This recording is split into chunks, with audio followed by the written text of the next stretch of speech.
শুধু একটি নির্বাচনের জন্য এত মানুষ প্রাণ দেয়নি বলে মন্তব্য করেছেন যুব ও ক্রীড়া উপদেষ্টা আসিফ মাহমুদ সজীব ভূঁইয়া।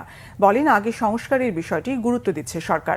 সকালে ঠাকুরগাঁওয়ের বালিয়াডাঙ্গি উপজেলা পরিষদ হলরুমে শীতার্তদের মাঝে শীত বস্ত্র বিতরণ শেষে তিনি এক মতবিনিময় সভায় এসব কথা বলেন। সরকারি কর্মকর্তাদের ঠিকাদারির সাথে জড়িতদের বিষয়ে আসিফ মাহমুদ বলেন, দেশের বিভিন্ন জায়গায় সরকারি কর্মকর্তারা ঠিকাদারির সাথে যুক্ত হয়ে যাচ্ছেন। এসব বিষয় মনিটরিং করা হবে বলেও জানান তিনি। এছাড়া গণ অভ্যুত্থানে জেলাগুলোতে যারা আহত হয়েছেন তাদের দ্রুত সময়ের মধ্যে চিকিৎসা নিশ্চিত করবে সরকার।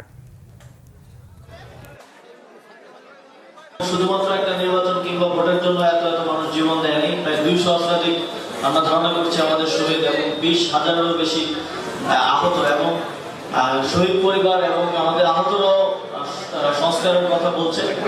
এই সরকারের একটা ক্লিয়ার ম্যান্ডেট হচ্ছে আমরা সংস্কার কার্যক্রমগুলো করবো এবং আপনারা জানেন কমিশনগুলোর প্রায় 3 মাসের মতো সময় হয়ে যাচ্ছে। কমিশনগুলো উপস্থাপনা দেবে, তারপর আমরা যারা স্টেক হোল্ডার্স আছে তাদের সাথে কনসালটেশনের ভিত্তিতে সংস্কার কার্যক্রম বাস্তবায়ন করে একটা ইলেকশনের দিকে যাবো।